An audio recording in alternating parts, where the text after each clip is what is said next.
Hello guys, welcome to the JE point. Guys, CG Vyapam sub engineer का exam जो कि अभी 2022 में हुआ था, उसका हमारे सामने क्वेश्चन पेपर उपस्थित है। इस क्वेश्चन पेपर में देखिए आपको 3 घंटे का समय मिला था। देखिए हम बात कर रहे हैं, सबसे पहले तो बात यह है कि हम बात किसकी कर रहे हैं, सीजी व्यापम की बात कर रहे हैं, जिसकी अभी वैकेंसी आने वाली है। 1000 प्लस वैकेंसीज इसमें आने वाली हैं सब इंजीनियर की। और आप ये जानते होंगे कि जो ये वैकेंसीज आने वाली है उनमें से मैक्सिमम सिविल की होने वाली है, मतलब 80 to 90% सिविल की ही रहने वाली है ना। तो कुल मिला के सिविल के स्टूडेंट इस वीडियो को देखें। और दूसरी सबसे मेन बात है कि अदर स्टेट के स्टूडेंट्स अलाउड हैं या नहीं है, तो उसमें से मैं साफ साफ बता देता हूँ कि नहीं है। तो अगर आप अदर स्टेट के हैं तो आप इसको मत देखिए, है ना, क्योंकि आपका ये फिर वेस्ट ऑफ टाइम होगा, जो कि मैं नहीं चाहता कि आपका हो।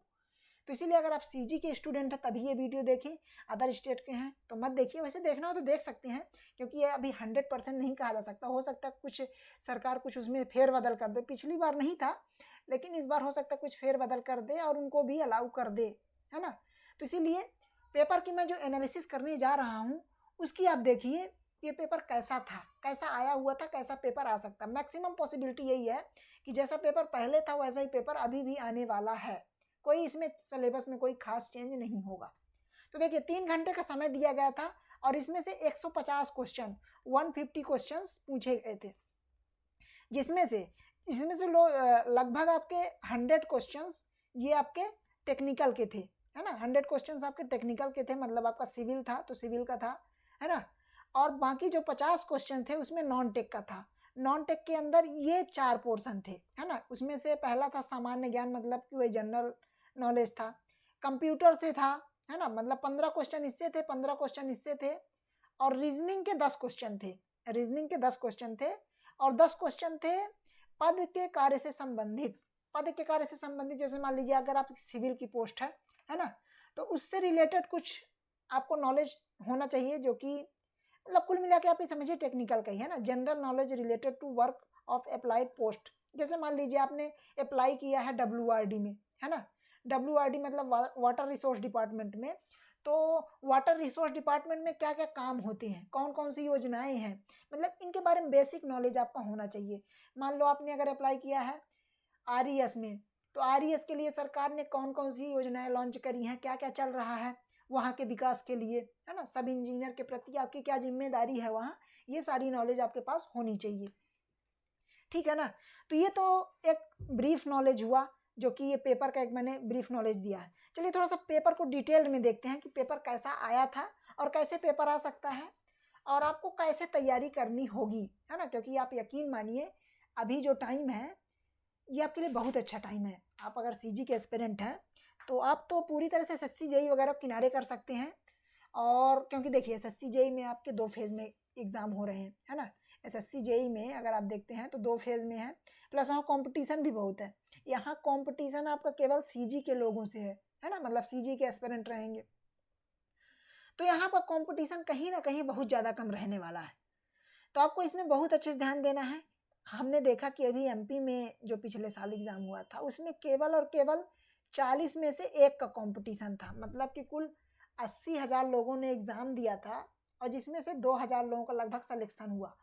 तो इसमें से कंपटीशन मात्र 40 में से 1 का था। अगर आप वहीं SSC जेई वगैरह में देखते हैं तो यहाँ कंपटीशन बहुत होता है, 100 से ऊपर होता है कंपटीशन, है ना।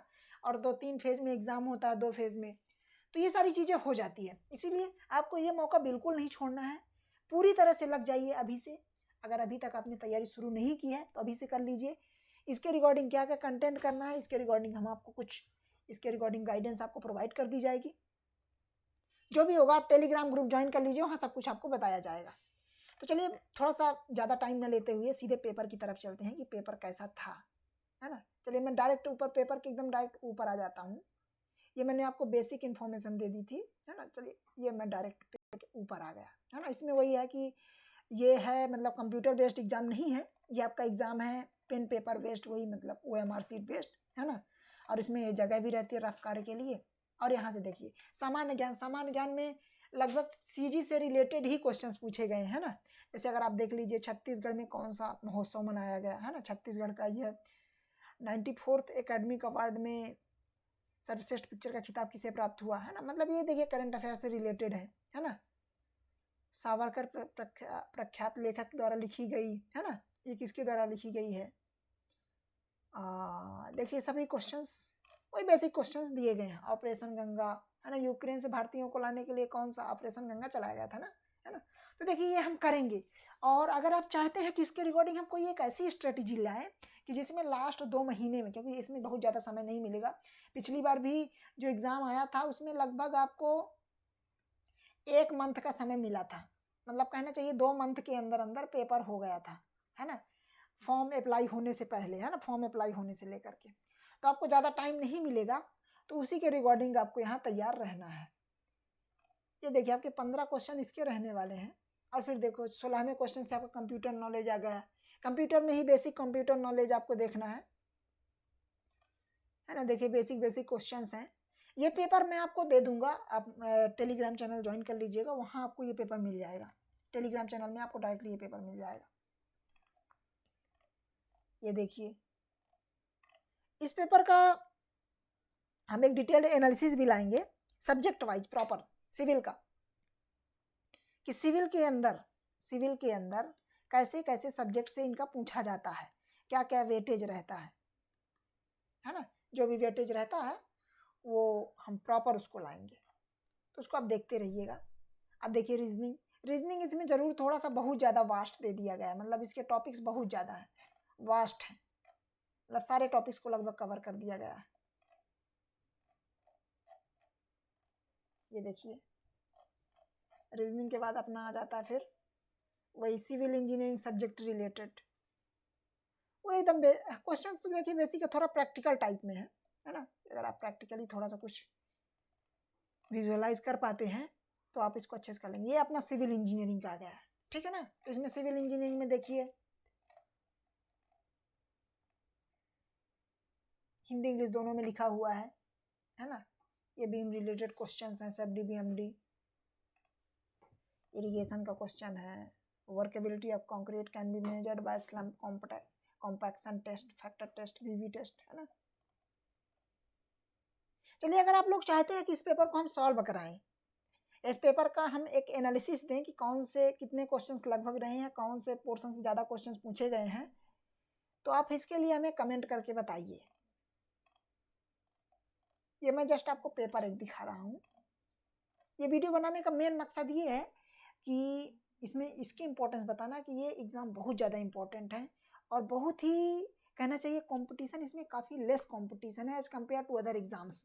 तो इसीलिए आप तैयारी अगर आपने शुरू नहीं करी है या तैयारी अभी आप कुछ अदर एग्ज़ाम्स में लगे हुए हैं और आप छत्तीसगढ़ से अगर आप बिलोंग करते हैं तो यकीन मानिए फिर बहुत बड़ी गलती कर रहे हैं, क्योंकि देर सवेर ही से ये वैकेंसी आना है और अब तो ज़्यादा देर भी नहीं है, जल्दी ये वैकेंसी आ जाएगी। इसीलिए आप पूरी तरह से जी जान से लग करके इसकी तैयारी पूरी तरह से स्टार्ट कर ही दीजिए, अदरवाइज फिर देर हो जाएगी और आप छोटी छोटी बातों में उलझ के रह जाएंगे।